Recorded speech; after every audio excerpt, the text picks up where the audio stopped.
नमस्कार, वैशालीस रेसिपीमध्ये आज आपण पाटवडी म्हणजेच बेसनाची वडी बनवतोय।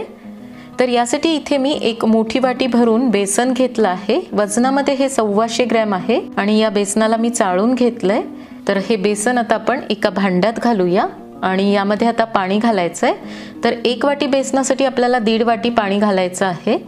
तर सुरुवातीला मी 1 वाटीच पाणी घातलं आहे, म्हणजे या पिठाचे जास्त गोळे होत नाहीत। आणि आता एखाद्या चमच्याने किंवा विस्कने हे सगळं मिक्स करून घ्यायचंय।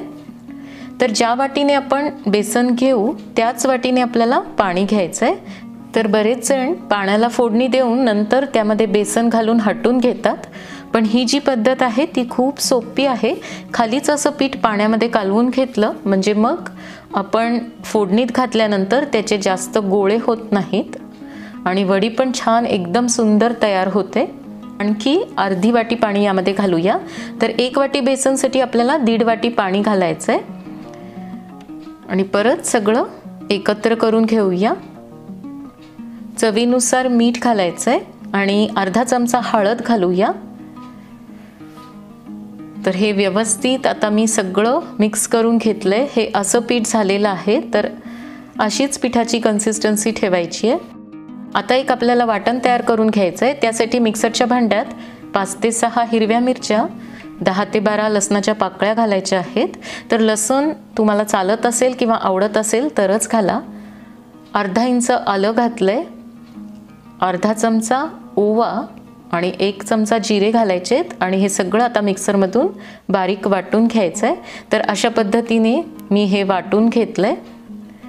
आपण ज्या प्लेटमध्ये हे मिश्रण सेट करणार आहोत त्याला तेलाने ग्रीस करून घ्यायचंय। तर सगळ्या बाजूने व्यवस्थित तेल लावून घ्यायचंय, म्हणजे वडी सेट झाल्यानंतर अगदी सहज सुटून येते। आता एका कढईमध्ये मी 3 चमचे तेल आधीच गरम करून घेतलं आहे। त्यामध्ये अर्धा चमचा मोहरी घालूया आणि मोहरी छान तडतडली की 2 चिमूट हिंग घालायचंय। आणि आता हे तयार जे आपण वाटण करून घेतलंय ते घालूया आणि गॅसची फ्लेम कमी ठेवायची आहे आणि 1 मिनिटभरच हे वाटण आता परतून घेऊया। तर वाटण मी आता 1 मिनिट परतून घेतलंय। यामध्ये लगेच आपण जे बेसन पिठाचं मिश्रण तयार करून घेतलंय ते घालायचंय आणि लगेच चमच्याने हलवून घ्यायचंय। गॅसची फ्लेम अगदी कमी ठेवायची आहे आणि पटापट याला मिक्स करून घ्यायचंय। या पद्धतीने अजिबात गोळे होत नाहीत आणि गोळे झाले असं तुम्हाला वाटलंच तरी ते अगदी पटकन सुटून येतात। फक्त याला चमच्याने असं सतत हलवायचंय। तर आता तुम्ही पाहू शकता 1 ते 2 मिनिटातच पीठ घट्ट व्हायला सुरुवात झाली आहे आणि पिठाचा रंग सुद्धा बदललेला आहे। तर बुडापासून सगळं व्यवस्थित मिक्स करून घ्यायचंय आणि आता 2 ते 3 मिनिटासाठीच यावर झाकण ठेवायचंय। साधारण 1 ते 1.5 मिनिटानंतर परत झाकण काढून घ्यायचंय आणि याला एकदा मिक्स करायचंय चमच्याने, खालपासून हलवून घ्यायचंय आणि परत यावर 1.5 मिनिटासाठी झाकण ठेवूया। तर अशा पद्धतीने मी 3 मिनिट हे मिश्रण छान वाफवून घेतलंय। तर आपलं आता वडीसाठी हे तयार झालेलं आहे। तर लगेच आपण तेलाने ग्रीस केलेल्या प्लेटमध्ये हे मिश्रण घालूया आणि चमच्याने सगळीकडे पसरून घ्यायचंय किंवा एखाद्या वाटीला थोडंसं तेल लावून घ्यायचं आणि त्यांनी हे पसरून घ्यायचं।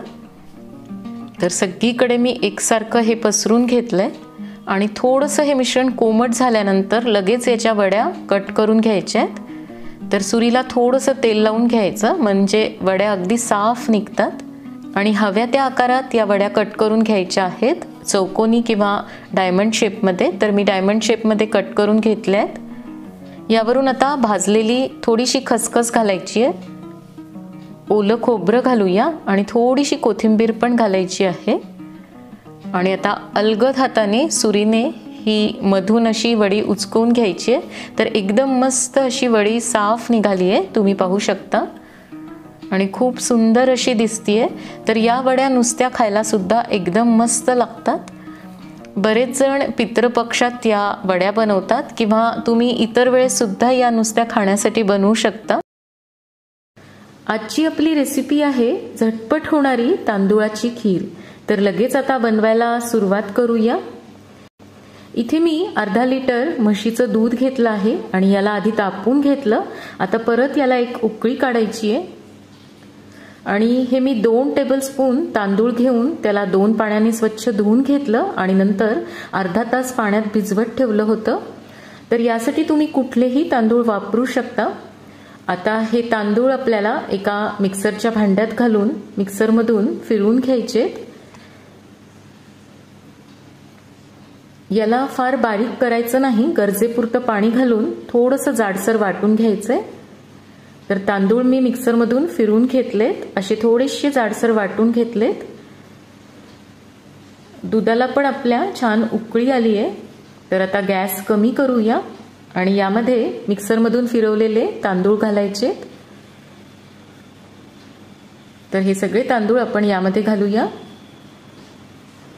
सुरुवातीला तुम्हाला हे तांदूळ बुडाला गेल्यासारखे वाटतील, पण जसे ते शिजत जातात तसे ते वर यायला सुरुवात होते. तर आता एकदा हलवून घ्यायचंय आणि लो टू मीडियम फ्लेमवर हे आपल्याला शिजून घ्यायचे आहेत. अधूनमधून याला चमच्याने हलवायचंय आणि कडेला जी साय येते ती खरडून यामध्येच घालायची आहे, म्हणजे या खिरीला छान दाटसरपणा येतो. आणि बुडापासून व्यवस्थित हलवून घ्यायचंय, म्हणजे हे खाली बुडाला लागत नाही. आता साधारण 10 ते 12 मिनिट झाले आहेत. थोडेसे आपले तांदूळ शिजले पण आहेत. तर यामध्ये आता साखर घालायची आहे. तर इथे मी पाववाटी साखर घेतली आहे. तुम्ही तुमच्या गरजेनुसार यामध्ये साखर थोडीफार कमी जास्त घालू शकता. आणि हे थोडे ड्रायफ्रुट्स घेतले आहेत. तर काजू, बदाम, पिस्ते आणि थोडी चारोळी पण मी यामध्ये घातली आहे. आणि थोड्याशा केशरच्या काड्या अर्धा तास मी दुधात भिजवत ठेवल्या होत्या, तर त्या पण घालूया. तुम्ही यामध्ये सुक्क खोबरं पण थोडंसं घालू शकता. याला आता चांगलं मिक्स करून घ्यायचंय आणि तांदूळ शिजेपर्यंत व्यवस्थित शिजून घ्यायचंय. गॅस लो टू मीडियमच्या मध्येच ठेवायचा आहे.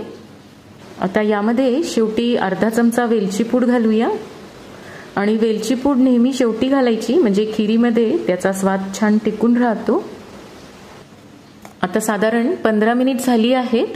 तर आपले तांदूळ यातले चांगले शिजलेत आणि खिरीला पण छान दाटसरपणा आलाय. आता जरी तुम्हाला ही थोडी पातळ वाटली तरी थंड झाल्यावर ती आणखी थोडी घट्ट होते. आणि तुम्हाला फार घट्ट वाटली तर तुम्ही यामध्ये थोडंसं आणखी दूध घालू शकता. तर याला आता एकदा बुडापासून चांगलं हलवून घेऊया. तांदूळ असे हातावर घेऊन बघायचे, हाताने छान असे दाबल्या जात आहेत, म्हणजे तांदूळ व्यवस्थित शिजलेले आहेत. तर आता गॅस बंद करूया. तर आपली तांदूळाची खीर इथे तयार आहे. ही तुम्ही गरम सुद्धा खाऊ शकता किंवा फ्रीजमध्ये ठेवून सुद्धा खायला खूप छान लागते. नेहमीप्रमाणे जर व्हिडिओ आवडला असेल तर लाईक आणि शेअर अवश्य करा. अजून जर चॅनलला सबस्क्राईब केलं नसेल तर ते पण करायला विसरू नका. लवकरच भेटणार आहोत अशाच एका रेसिपी सोबत. तोपर्यंत मस्त खा आणि मस्त रहा.